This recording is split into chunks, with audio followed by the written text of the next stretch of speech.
students, I hope you all are safe and fine at your places and doing well. So students, this is your SST class. What we were doing chapter number 18, They Make Us Proud. So in this chapter, we have started learning about the people from our history जिनके ऊपर हमें proud है. We can feel proud. They have given something. उन्होंने कुछ ऐसी discoveries की, कुछ ऐसी इन्वेंशन की एंड गिवन अस समथिंग, हमें कुछ दिया जिसकी वजह से वी फील प्राउड कि वो हमारे हिस्ट्री से कुछ ऐसे लोग हैं. सो yesterday we have studied about Sushruta and Charaka. So yesterday we have studied about Sushruta and Charaka. So Sushruta के बारे में we have studied that he is from the science field. He is known as the father of plastic surgery, and he used to remove the cataract from his patient eyes. After that we have studied about Charaka. Charaka के बारे में हमने पढ़ा कि he is a physician. He was a physician. So physician, the person who is known for the medicines, जो medicines के लिए famous है.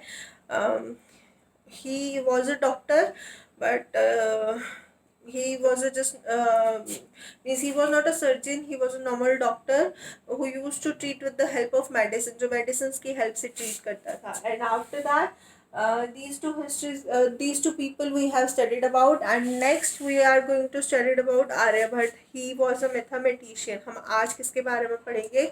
आर्यभट्ट के बारे में पढ़ेंगे. ही वॉज अ मैथमेटिशियन जिन्होंने ज़ीरो, जो आपका डिजिट ज़ीरो है उसको इन्वेंट किया था.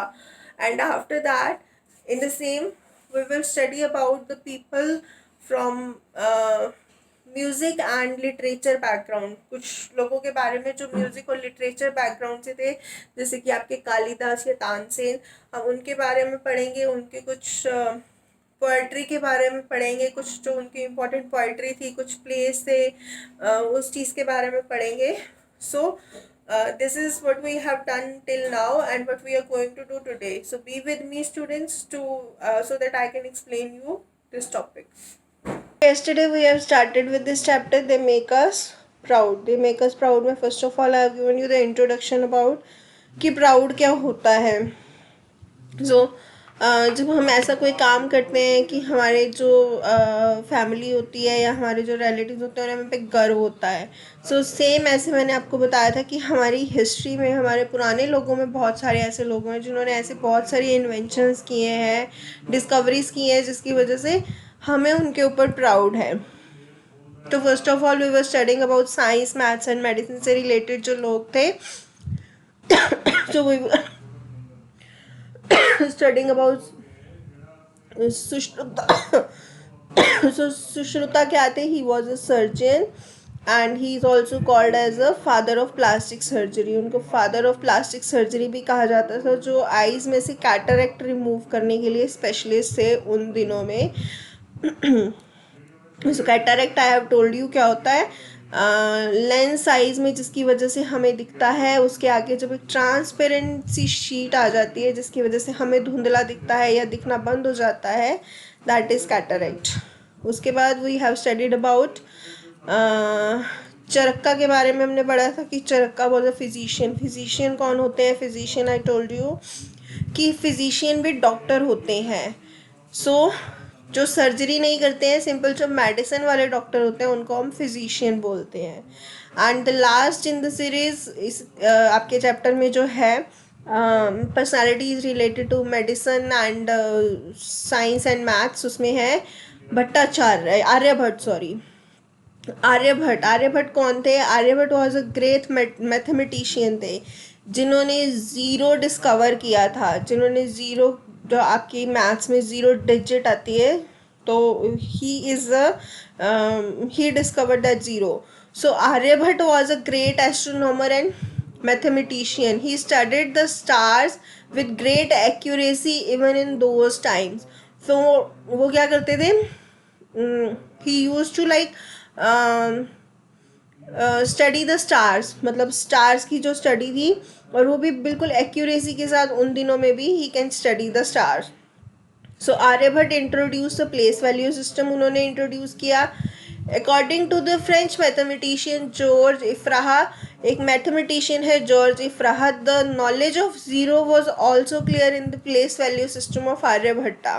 सो उन्होंने बताया कि आर्यभट्टा का जो प्लेस वैल्यू सिस्टम था उसमें ज़ीरो की वैल्यू बहुत अच्छे से डिफाइन की गई है. So because he is known as the inventor of zero. His book Bhatia is like a literature of mathematics and astronomy. So उनकी एक बुक के बारे में भी यहाँ पे जो है बताया गया है, that is Aryabhatiya. So Aryabhatiya is like a literature of mathematics and astronomy. It contain topic, उसमें कौन कौन से टॉपिक्स के बारे में बात हुई है? Arithmetic, algebra, trigonometry and fractions के बारे में बात हुई है. So these were the 3 important personalities science, maths और मेडिसिन से रिलेटेड जो आपकी बुक में है. दे मेक अस प्राउड में. Now we will study about the literature and music. ऐसे कुछ लोग जो बहुत अच्छे म्यूज़िक के वो थे, जिनकी वजह से आज वी आर फीलिंग प्राउड, जिनकी वजह से आज हमें प्राउड है. उन्होंने ऐसा म्यूज़िक, ऐसा जो है लिटरेचर हमारे लिए डिस्कवर किया है, दैट वी फील प्राउड कि वो हमारे लिए थे. So first of all we will study about Kalidas. Kalidas के बारे में हम पढ़ेंगे. सो कालिदास के बारे में आपने सुना होगा. महाकवि Kalidas was a Sanskrit poet and a dramatist during the period of Gupta dynasty. Mahakavi Kalidas was a Sanskrit poet and a dramatist during the period of Gupta dynasty. So Gupta dynasty का मतलब क्या है? Gupta dynasty से meaning है कि we can say कि उस वक्त के लोग, those who were related to the जो गुप्ता एम्पायर था, it is in like we can say कि 3rd century के अराउंड था. सो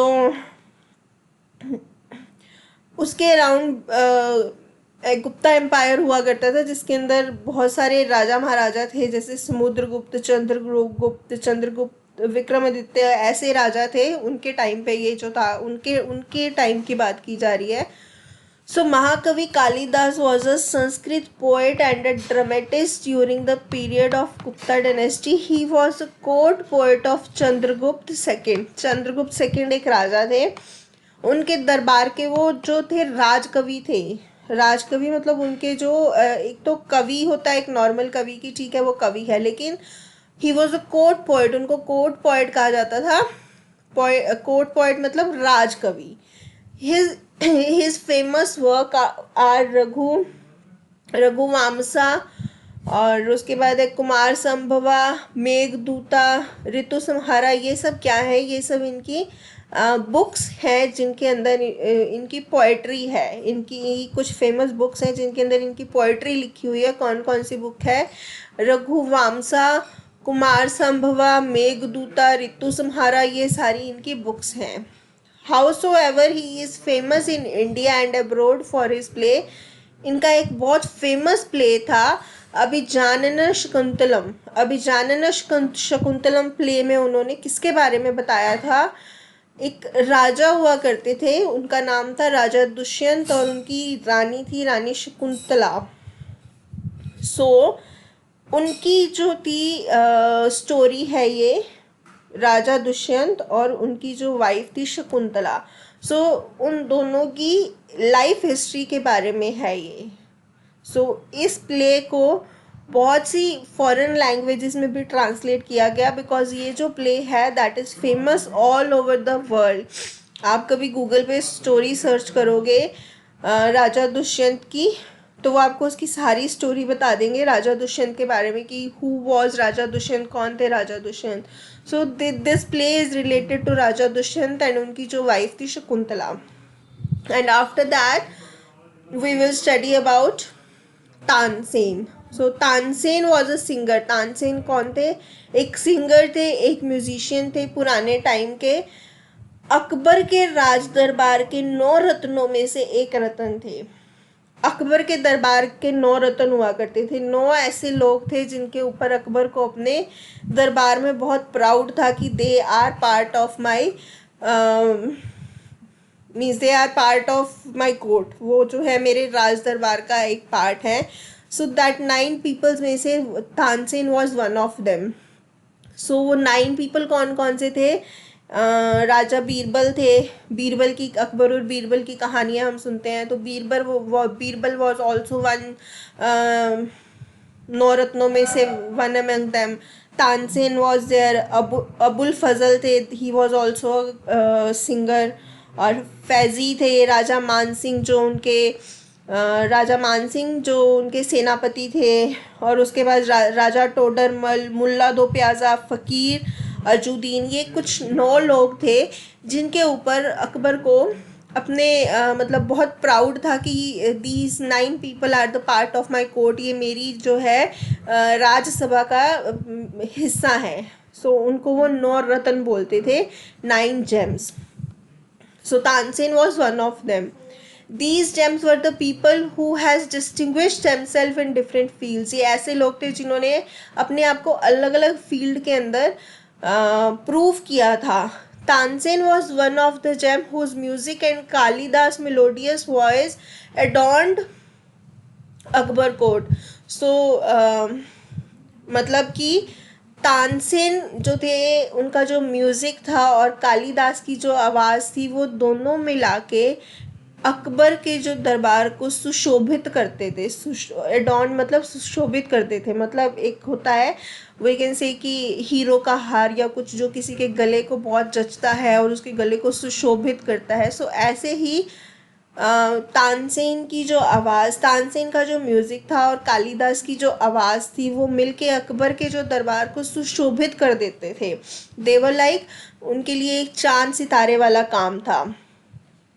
Tansen music was a mixture of Indian and Persian style. Tansen का जो म्यूज़िक था वो इंडियन और पर्शियन स्टाइल का मिक्सचर था। उन्होंने अपने खुद के भी कई राग जो थे कंपोज किए थे। उनके किए हुए जो राग थे, कंपोज किए हुए जो राग थे, उन्होंने जो राग खुद बनाए थे, राग मल्हार, राग दीपक। सो ये जो राग मल्हार और राग दीपक है, इनके अलग अलग सिग्निफिकेंट हैं।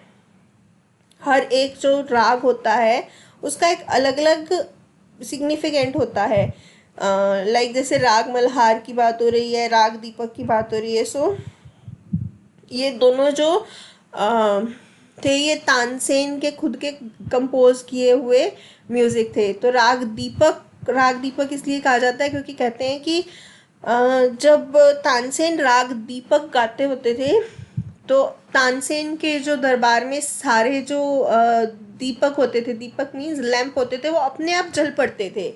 It was said that time कि जब राग दीपक तानसेन के द्वारा गाया जाता था, जब तानसेन राग दीपक गाते थे, तो उनके जितनी भी वहाँ लाइट्स होती थी अकबर के दरबार में, दैट लाइट स्टार्टेड लिटिंग, वो अपने आप जलने लग जाती थी। So that is why he put the नाम राग दीपक। एंड सेम एज राग मल्हार, कहते हैं राग मल्हार जब बोलते थे तो वो बारिश शुरू हो जाती थी। सो इन राग जो होते हैं इनके डिफरेंट डिफरेंट सिग्निफिकेंट होते हैं। राग मल्हार के लिए कहा जाता था कि जब राग मल्हार गाया जाता था तो बारिश आ जाती थी। राग दीपक गाया जाता था तो अपने आप दिए जल उठते थे। सो these were the music compose by the Tansen. So today we have studied finished about the people who are famous for medicines, mathematics and science, and we have also studied about the people who are famous for literature and music, and tomorrow we will study something else in this chapter. So students, you can read this chapter till here so that the things will be more clear to you. Bye students.